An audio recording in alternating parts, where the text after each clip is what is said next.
In a town built on second chances, Loretta Hayes was running out of them. Every single night, the same soul-shattering scream would tear through the thin walls of her boarding house room, a sound of pure, unadulterated terror that chilled the blood of everyone in Redemption Gulch. The townsfolk offered prayers, then pity, then suspicion. But every night one person offered something else.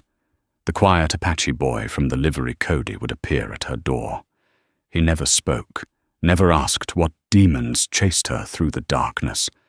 He would simply sit with her, a silent guardian holding her until the morning light promised a peace the night could never deliver.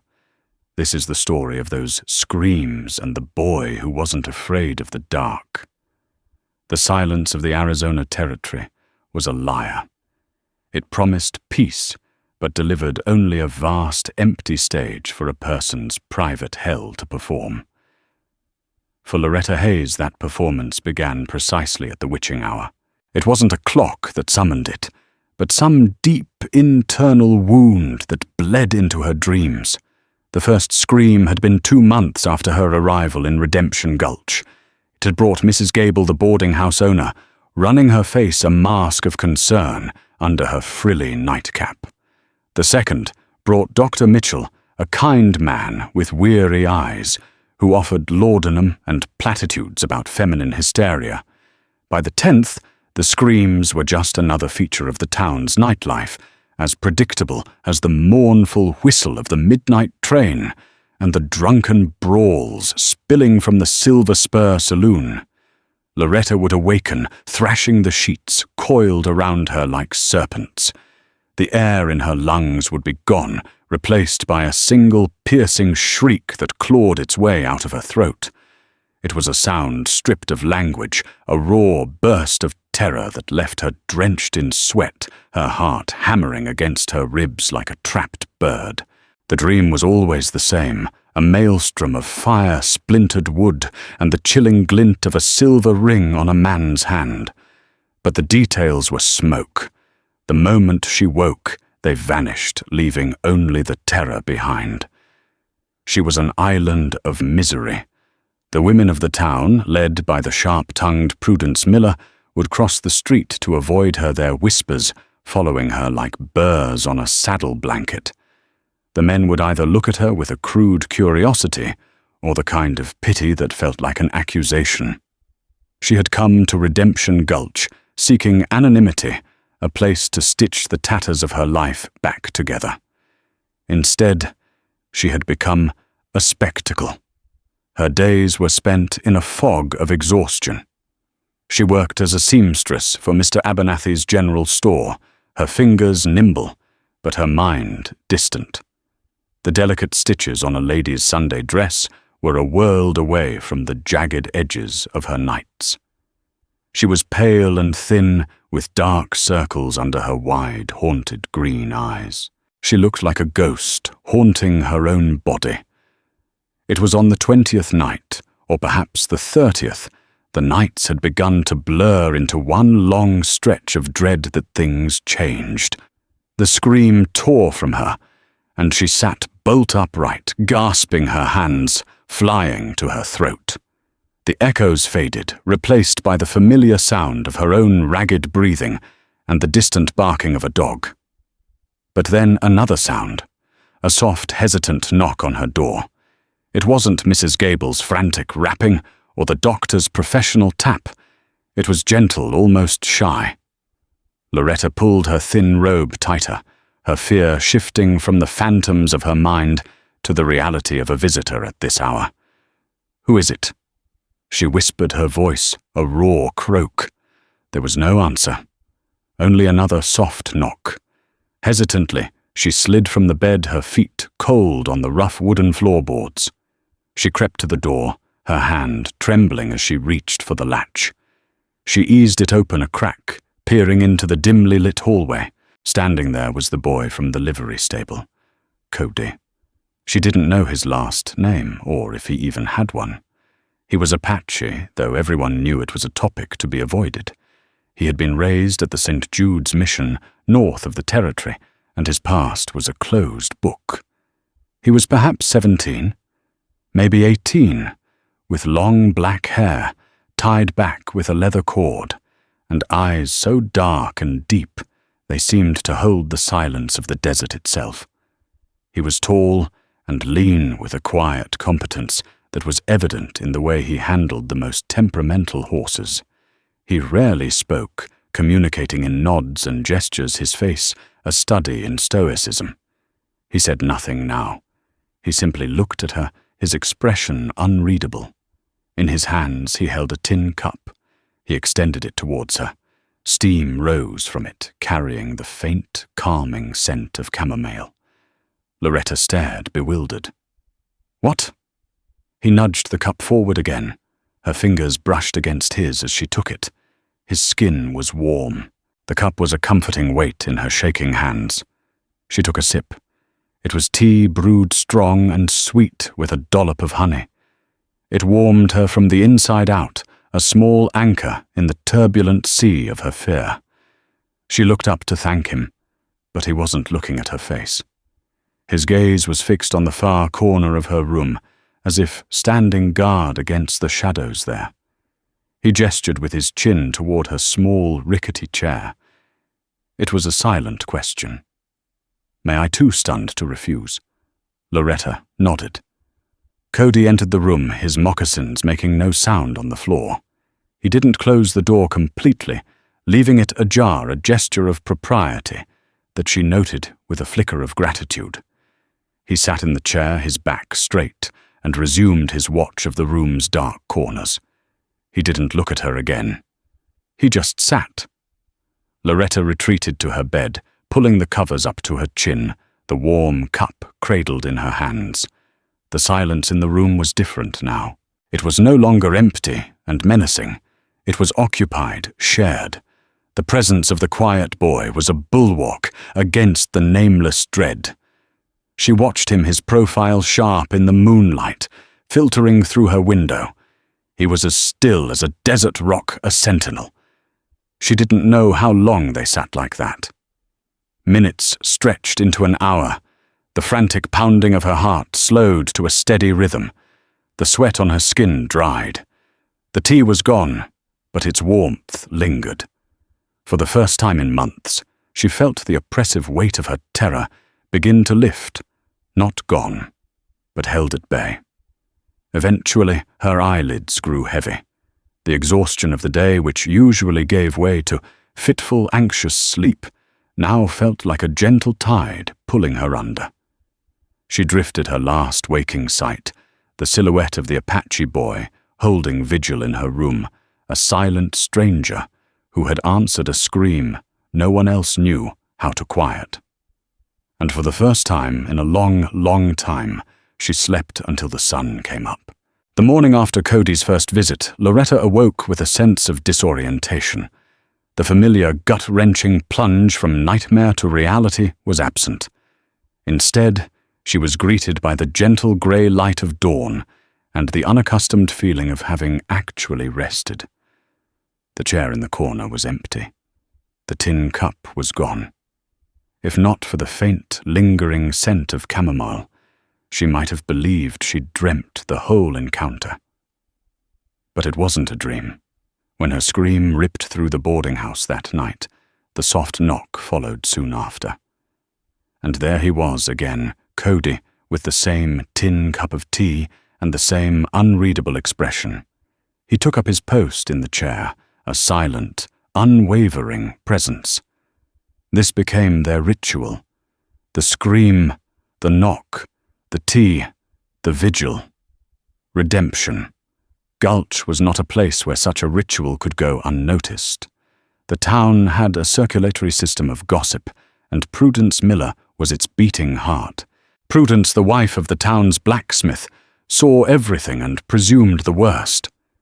She saw Cody leaving Loretta's boarding house at dawn, his face impassive.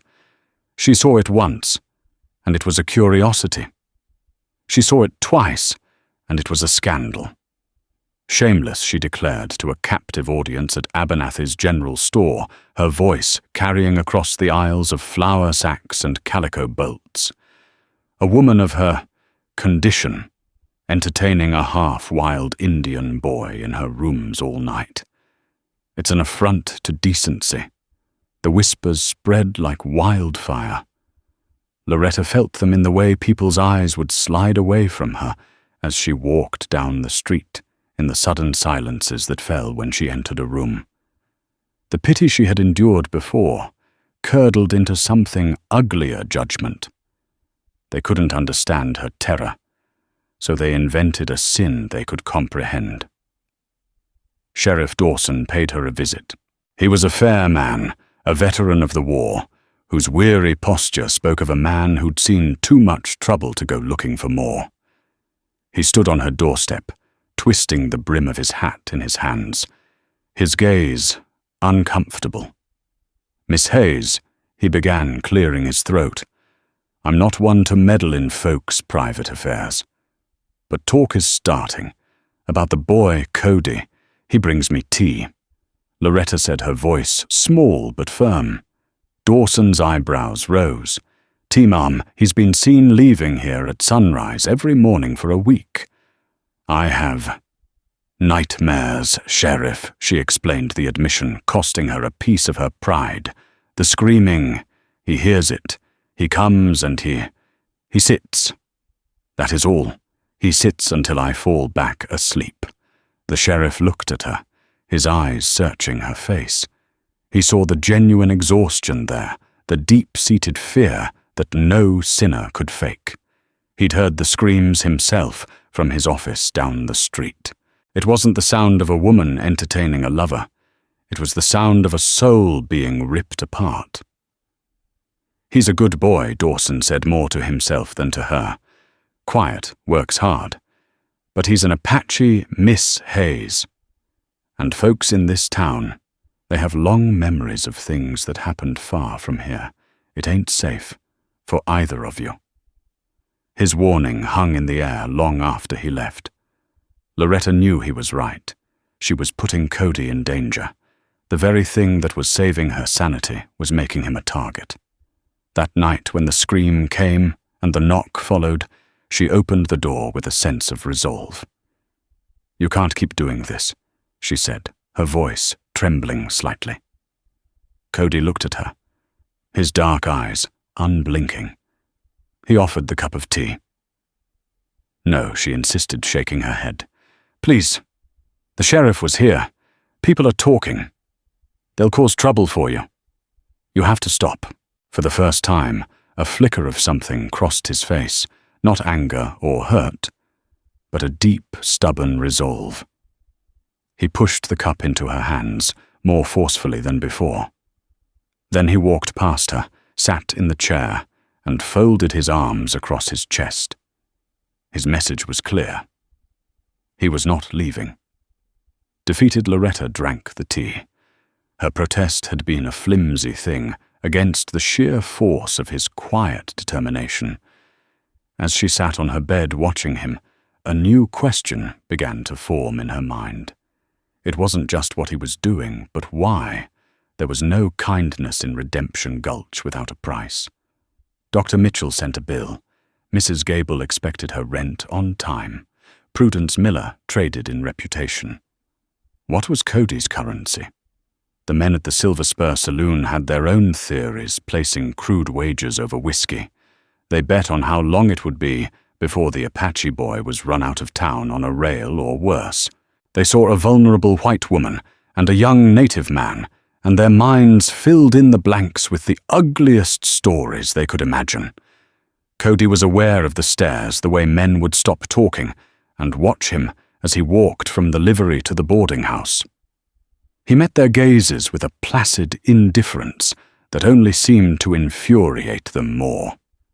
His own life was as Spartan as Loretta's was chaotic. He lived in a small, clean room behind the livery stable, owned by a gruff but fair German immigrant named Mr. Schmidt. Cody's days were a simple rhythm of mucking out stalls, brushing down horses, and mending tack. The animals trusted him implicitly. He could calm the wildest mustang with a soft word and a gentle hand. It was this gentleness, this profound patience, that he brought into Loretta's room each night. But to the town he was an enigma, an outsider whose motives were suspect. His silence was mistaken for cunning, his kindness for a predator's trick. The quiet Apache boy who held a screaming woman until morning was becoming a bigger problem for Redemption Gulch than the screams themselves. And Loretta, caught between the terror of her own mind and the judgment of the world outside, began to fear that the fragile peace he provided was destined to be shattered by the very people who claimed to be civilized. A month bled into 2. The seasons began to turn, the fierce Arizona sun softening its grip as autumn breathed a chill into the night air. The ritual continued, an unspoken pact between 2 solitary souls. Loretta's screams hadn't vanished entirely, but they came less frequently and with less force. The terror still lived in her, but it was a cornered animal kept at bay by the boy in the chair. The silence between them began to change. It was no longer the awkward silence of strangers, but the comfortable silence of companions. Sometimes, after she'd finished her tea, and the initial wave of fear had subsided, she would speak. Her words were small, hesitant offerings dropped into the quiet pool of the room. It was colder tonight, she might say, pulling her blanket tighter. Cody would give a short, single nod, his eyes still scanning the room. Another night, emboldened by the sustained quiet, she asked, did Mr. Schmidt get that new bay mare he was expecting? Tuesday, he replied. His voice was deeper than she'd imagined, soft but resonant. It was the first word he'd spoken to her in all those weeks, and it startled her. The conversation grew from there in fits and starts over many nights. She learned he was an orphan, that the missionaries had given him the name Cody because he was found near the river, a name that meant nothing to him. He learned that she was from the East, that she knew how to play the piano, and that she missed the color of the trees in the fall. They were trading pebbles of information, careful not to reveal the boulders of their pasts that weighed them down. She began to feel a strange, protective loyalty to him. When Prudence Miller made a snide comment at the store about spending her nights with a stable hand, Loretta turned her eyes, flashing with a fire no one had seen before. "He is a better man than any you will ever know, Mrs. Miller," she'd said, her voice clear and steady. The words had shocked Prudence into a rare silence and left Loretta herself feeling a surge of strength. But the central question remained a constant, unspoken presence in the room each night. Why? Why did he do this for her? A stranger. An outcast. One night when the moon was a perfect silver dollar in the sky, she finally asked. The scream that night had been a bad one, leaving her gasping and weak. He was holding the tin cup out to her, and she took it, her fingers wrapping around his for a moment longer than usual. "Cody," she said, her voice barely a whisper. "Why do you help me?" He froze, his hand still outstretched. His gaze for the first time dropped from the corners of the room and met hers directly. The depth in his eyes was staggering.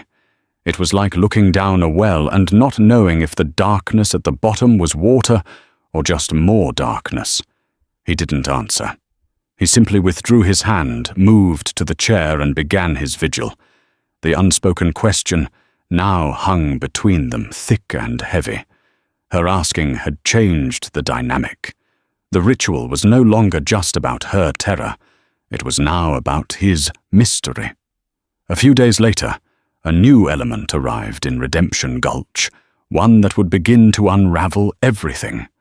A man rode into town on a magnificent black stallion, the leather of his saddle creaking with the sound of money. He was dressed not like a cowboy, but like a businessman from back east in a tailored suit and a bowler hat. He checked into the hotel, paying for a week in advance with crisp banknotes. His name, he told the clerk, was Mr. Fincher. He was a man who watched. He would sit on the hotel porch, smoking a thin cigar, his eyes tracking the comings and goings of the town, and Loretta soon realized with a prickle of unease that his eyes lingered most often on her. When she left the general store, he was watching. When she took her lonely walks at dusk, his gaze followed her. He never approached, never spoke. He was just a presence, a shadow she couldn't shake. She told herself it was her imagination that her nerves were shot from the lack of sleep and constant anxiety, but the feeling of being watched was too specific, too persistent. She mentioned it to Sheriff Dawson. There's a man a guest at the hotel, Mr. Fincher. He watches me. Dawson sighed. Miss Hayes looking at a person isn't a crime. He's a land surveyor, apparently, working for some big investor back in Santa Fe. Probably just bored. But Loretta wasn't convinced. There was something cold and calculating in Fincher's stare. It wasn't the leering look she sometimes got from the saloon patrons. It was an appraisal like a butcher eyeing a side of beef. That night she told Cody about the man. He has pale eyes, she said, shuddering, like a snake. Cody listened, his expression unchanging, but she saw his jaw tighten almost imperceptibly. When he left her room just before dawn, he didn't go straight back to the livery. Instead, he melted into the shadows of the alley across from the hotel, his form becoming one with the pre-dawn darkness. He settled in to watch the man who watched her. The fragile piece of their ritual was over. An external threat had arrived, a harbinger of a danger far more real than the ghosts that haunted Loretta's dreams. And as Cody stood his own silent vigil in the alley, he knew with a certainty that settled like a stone in his gut that this man's arrival was not a coincidence. The past, which had remained buried for so long, was beginning to stir. Mr. Fincher's presence in Redemption Gulch acted like a stone dropped in a still pond, the ripples disturbing the murky depths of Loretta's memory. Her nights grew worse. The dreams became more vivid, the terror more acute. The vague images of fire and splintered wood began to sharpen into horrifying tableaus. She saw a woman's hand, her mother's hand, reaching for her. She heard a man's laughter, a sound like gravel and ice that made her blood run cold. One afternoon, as she was leaving the general store, Mr. Fincher stepped directly into her path, forcing her to stop. He tipped his bowler hat, a smile on his thin lips that didn't reach his pale reptilian eyes. "Miss Hayes, is it not?" he said, his voice smooth and oily. "I am an admirer of your resilience." Loretta's heart began to hammer. "I don't know you, sir." "Oh, I think you do," he purred. "Or at least you know of my employer. He sends his regards, a man of great standing, Mr. Bartholomew Kane." The name struck Loretta like a physical blow. Bartholomew Kane. It was the key that unlocked the blood-soaked door in her mind. The world around her tilted, the sounds of the street, the horses, the voices, the blacksmith's hammer, fading into a dull roar. She was no longer on the dusty street of Redemption Gulch. She was 10 years old again, hiding in the narrow space beneath the floorboards of her family's cabin at Blackwood Creek. She could smell the fresh-cut pine of the floor above her, the scent of her mother's baking, still lingering in the air. Through a crack between the boards, she could see it all. The door bursting open. The men, their faces cruel in the flickering firelight. And their leader, a man with a neatly trimmed beard and cold, calculating eyes. He wore a fine coat out of place among the dusty buckskins of his men, and on his right hand a silver ring carved in the shape of a coiled serpent. It was Bartholomew Kane. He wasn't a common outlaw.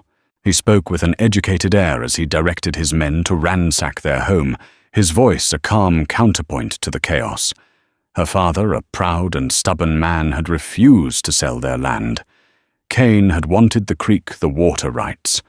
Prosperity requires sacrifice, Mr. Peterson Kane had said, a chilling smile on his face. Sometimes the sacrifice is not your own. She watched in silent, paralyzed horror as they struck her father down. She saw her mother, brave and defiant, shove her through the loose floorboard into the crawl space, whispering, "Stay silent, angel." No matter what. It was the last thing her mother ever said to her. Through the crack she saw the silver ring glint as Kane raised his pistol. The sound of the shot, the fire, the terrifying, soulless laughter. She had stayed silent, just as her mother had told her. She had curled into a tight ball, suffocating on the dust and her own unshed tears as her world burned to embers above her. She must have passed out from the smoke. When she awoke, it was to the silence of ashes and death. She had walked for 2 days before a prospector found her, delirious and mute, the only survivor of the Blackwood Creek massacre. Miss Hayes Finch's voice snapped her back to the present. She was swaying on her feet, her face ashen. She turned and fled, stumbling through the street, deaf to the shouts of surprise from passers-by.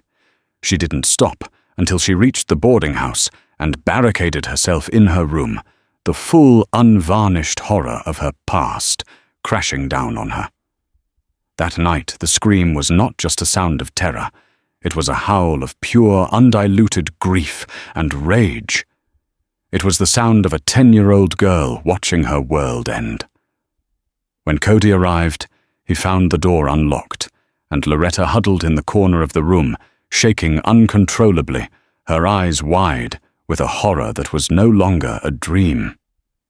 "He's here," she sobbed, rocking back and forth. "Kane, he sent a man. He knows I'm here." Cody didn't offer tea this time. He knelt in front of her, his usual stoicism gone, replaced by an expression of intense, painful recognition. "Kane." He repeated the name, a harsh whisper on his lips. He reached out not to touch her, but to gently push the tangled hair back from her face. His hands were steady. "Blackwood Creek," he said. It wasn't a question. It was a statement. Loretta's head snapped up, her tear-filled eyes locking with his. How could he know? How could this boy, this silent stranger, know the name of the place where her life had been broken in two? How? She stammered.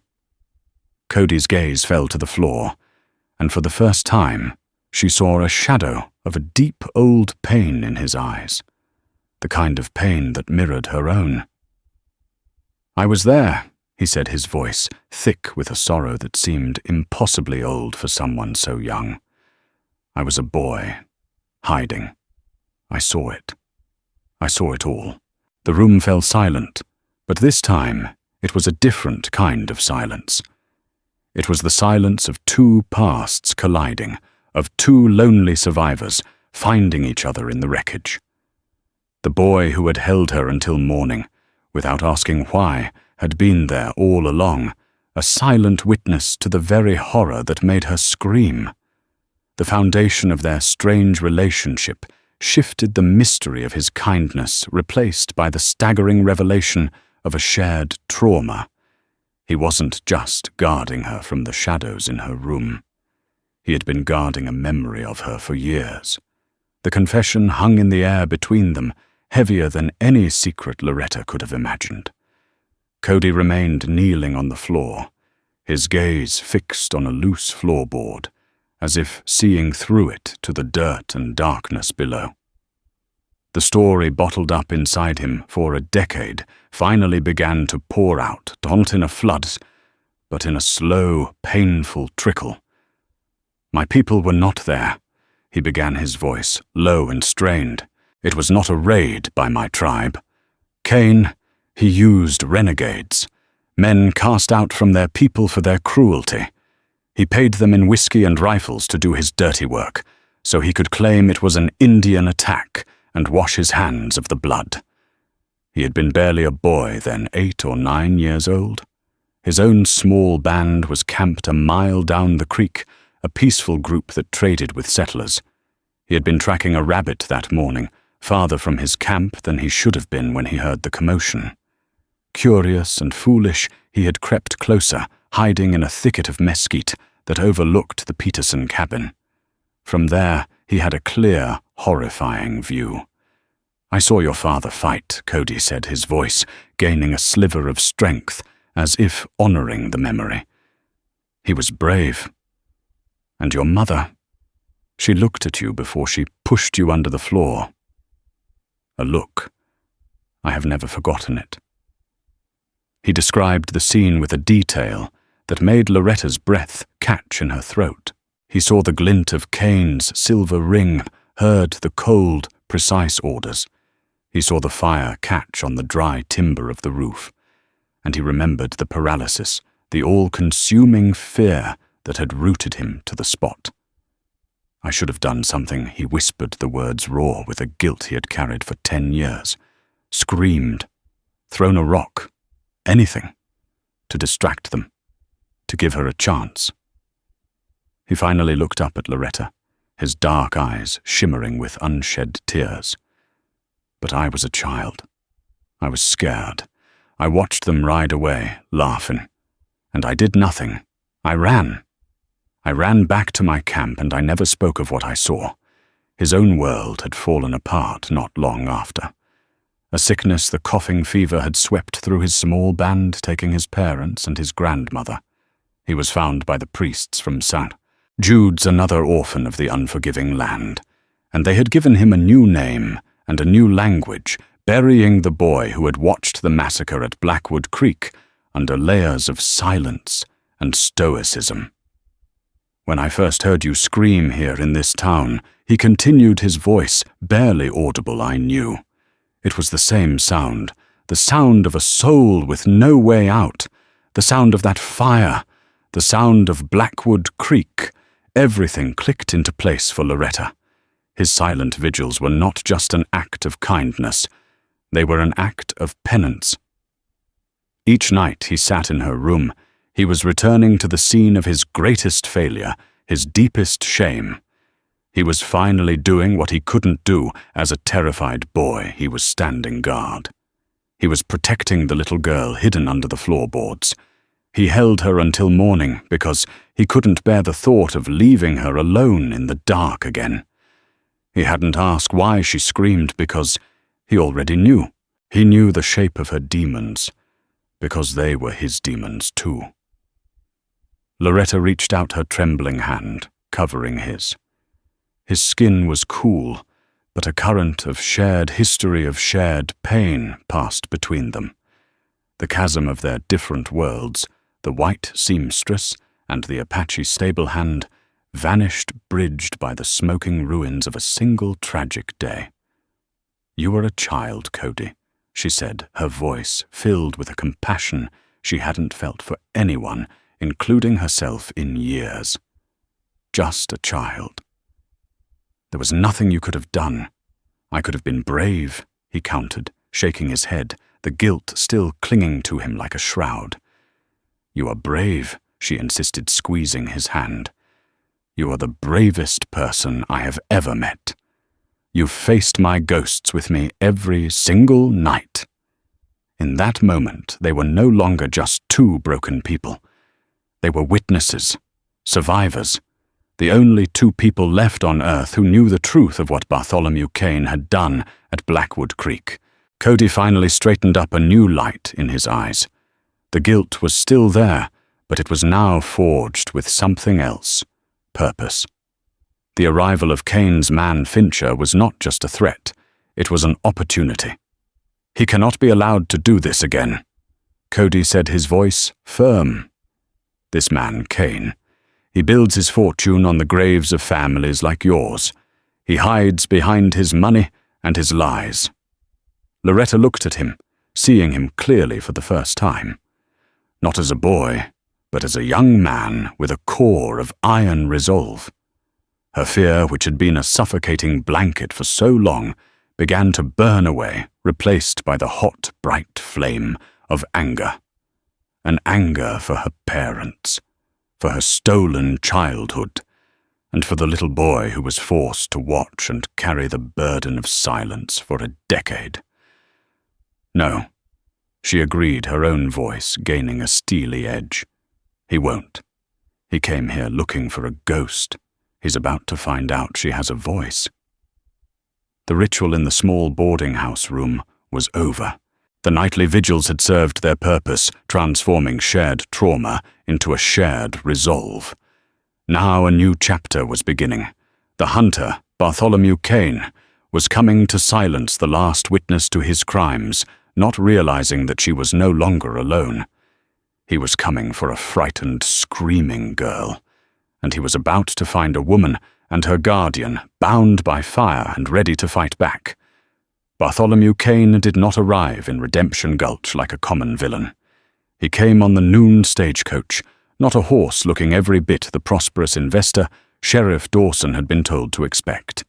He was impeccably dressed in a dark wool suit, his beard was neatly trimmed, and the silver serpent ring on his finger glinted subtly as he helped a lady down from the coach. He was handsome, charismatic, and his smile seemed to radiate a benevolent authority. He was the devil cloaked as a savior. He booked the finest suite at the hotel and made his intentions public within hours. He was the principal investor in the new territorial railroad spur, and he was looking to purchase land to bring prosperity and commerce to their humble town. He spoke of growth, of opportunity, of a bright future. To the business owners and town council, he was a godsend. Kane's strategy was brilliant and insidious. He knew a direct, violent confrontation with Loretta would raise questions. Instead, he planned to utterly destroy her credibility, to paint her as a hysterical, damaged woman whose accusations were the ravings of a troubled mind. And his weapon of choice was the town's own prejudice. His first public stop was the Silver Spur Saloon. He bought a round for the house, his voice booming with bonhomie. He listened to the men's concerns about drought and cattle prices, nodding sympathetically. Then, with practiced casualness, he guided the conversation. A town's health Kane declared swirling the amber whiskey in his glass is measured by its moral character. I must confess, I've heard some troubling whispers about a young woman, a seamstress, and her nightly dalliances with an Apache boy. The seeds of doubt he planted fell on fertile ground. Prudence Miller's gossip now had the stamp of approval from the town's potential benefactor. The story twisted and grew more lurid with each retelling. Loretta was no longer a tragic figure. She was a loose woman, a temptress consorting with a savage. Cody was no longer a kind-hearted boy. He was a predator, using her weakness to his advantage. Kane then paid a visit to Dr. Mitchell. He spoke with grave concern about poor Miss Hayes. I knew her family, you see. Kane lied his face a mask of sorrow. A tragic history. A deep-seated mental frailty runs in their bloodline. I feel a certain responsibility to see that she gets the care she needs. Perhaps a sanatorium back east, a quiet place where she can be properly looked after.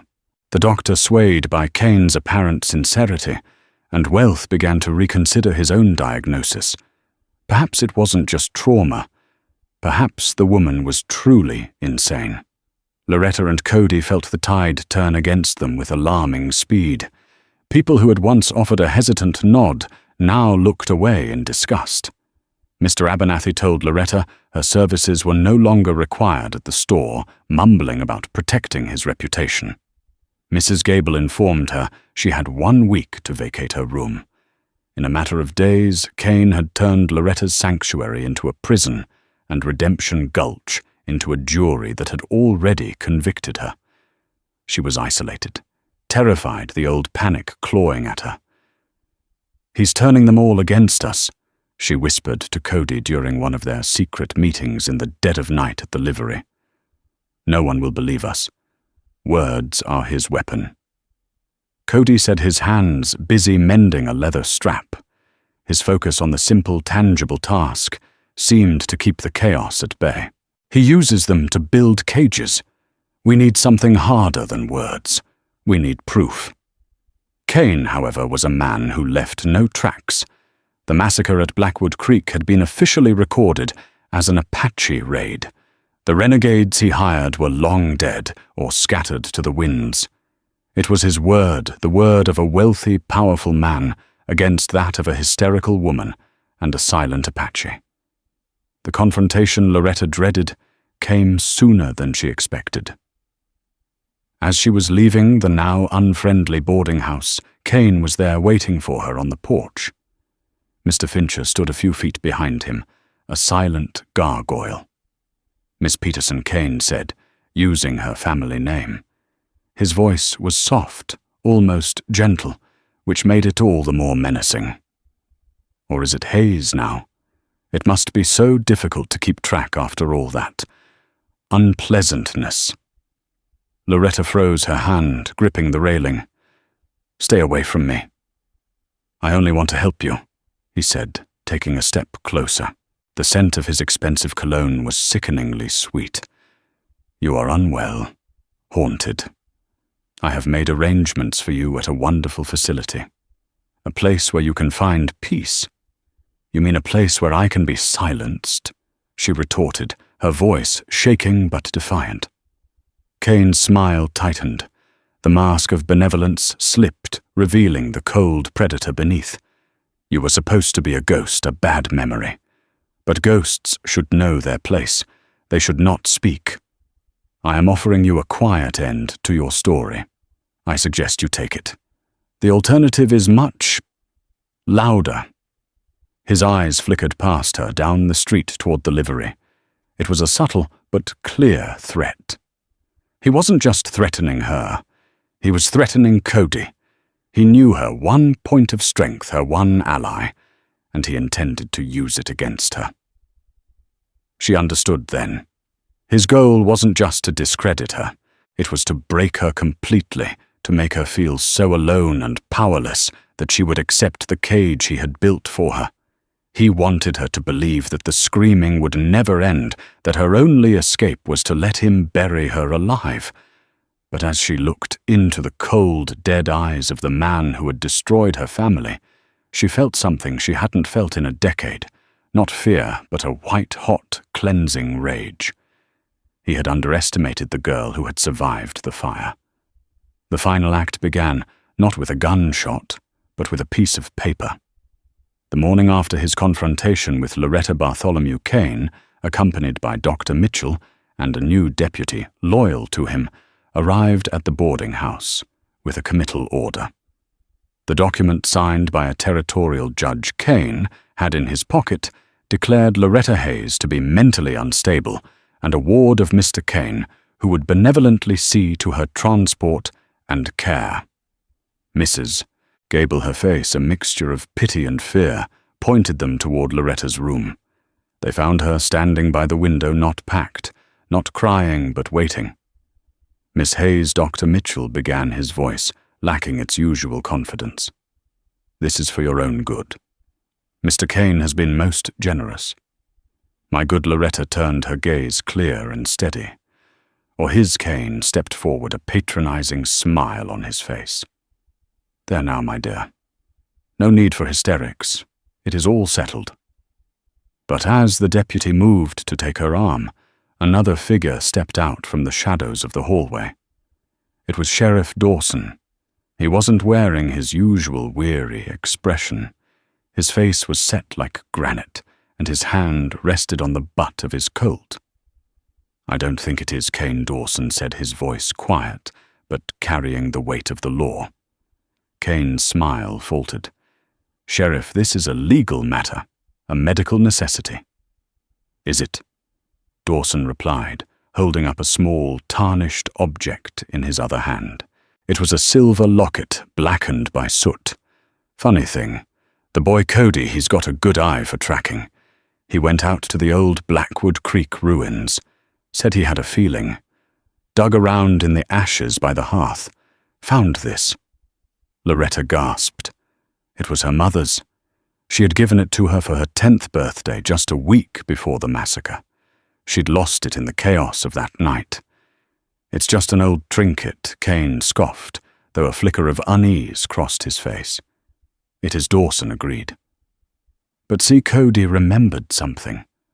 Something a scared little boy would notice. He said the leader of the renegades wore a fancy ring, a silver serpent. And when he was digging, he found a boot print, not a moccasin print, near where this locket was. A deep print from a heavy man wearing expensive boots, the kind of man who wouldn't want to get his hands dirty, but would want to be there to make sure the job was done. It wasn't ironclad proof, but it was a crack in Kane's perfect story. It was a detail that didn't fit the official narrative of a random Apache raid. At that moment, Cody appeared at the end of the hall. He wasn't armed, but he stood with a stillness that was more intimidating than any gun. He was the living proof, the other witness. Seeing his plan unraveling, Kane's civility vanished, replaced by pure venom. "You're siding with a savage and a madwoman over a man who is going to build your town's future," he snarled at Dawson. "I'm siding with the law," Dawson said flatly. "And my law says you're not taking her anywhere until I ask a lot more questions." The standoff was broken by the sound of footsteps on the stairs. Prudence Miller, drawn by the commotion, stood with a few other boarders, their faces alight with curiosity. This was the moment. Finding a voice she never knew, she had Loretta stepped forward. Her words were not a scream, but a clear, ringing indictment. "His name is Bartholomew Kane," she announced, her voice filling the hallway. 10 years ago, at a place called Blackwood Creek. He murdered my father, Robert Peterson, and my mother, Anne Peterson. He led the men who did it, and he set fire to my home because my father would not sell him our land. She looked directly at Kane, her eyes boring into him. "I was there. I was 10 years old and I saw you. I saw the silver ring on your finger when you killed my mother." She then turned her gaze to Cody. And he was there. A boy hiding in the trees. He saw it too. "We are the ghosts of Blackwood Creek, Mr. Kane, and we are done being silent." Her testimony, delivered with such raw, undeniable conviction, shattered the web of lies Kane had so carefully spun. The townspeople looked from Loretta's fierce, honest face to Kane's, which was now a mask of pure rage. They saw the truth. Kane, realizing he was cornered, made a desperate move. He drew a small derringer from his coat pocket, grabbing Loretta and holding the pistol to her head. Enough of this farce. But Cody moved like lightning. He had anticipated the move, his body coiling and unspringing in a single fluid motion. He launched himself across the hall, not at Kane's gun hand, but at his legs, tackling him with the force of a striking panther. The derringer fired the bullet, burying itself harmlessly in the ceiling. The two men crashed to the floor. Before Kane could recover, Sheriff Dawson was on him, his revolver pressed firmly against the wealthy investor's temple. It was over. The morning light streamed through the hallway window, illuminating the dust motes dancing in the air. It fell on Kane, a sputtering, defeated man in handcuffs. It fell on the stunned faces of the townspeople, their world turned upside down. And it fell on Loretta and Cody standing side by side. She looked at him, her silent guardian, her fellow witness. There were no words that could capture the depth of her gratitude, the bond that had been forged in the crucible of their shared past. He met her gaze and gave a slow, small nod. It was enough. The screams were gone. The ghost of Blackwood Creek had finally found its voice, and in doing so had found its peace. Loretta Hayes didn't know what her future in Redemption Gulch would hold, but she knew one thing for certain. She would never face the darkness alone again. The Apache boy, who had held her until morning without asking why, had given her back the dawn. The story of Loretta Hayes and the boy named Cody is a testament to the fact that our deepest wounds are often healed by the most unexpected hands. It's a story about courage, not the courage of a gunslinger, but the quiet courage to face the ghosts of the past, to speak truth to power, and to trust in the silent kindness of a stranger. It shows us that true strength isn't about never being afraid. It's about finding someone who will sit with you in the darkness until you're ready to face the light. Their shared journey reminds us that beneath the dust and hardship of the Old West, or even in our own modern lives, the most powerful bonds are forged not in comfort, but in the shared silence of survival and the profound act of bearing witness to another's pain. If this story of courage healing and an unlikely alliance in the heart of the Wild West moved you, please show your support by hitting the like button. Share it with someone who appreciates a story with real heart. And don't forget to subscribe to our channel for more tales that bring history and humanity to life. Thank you for listening.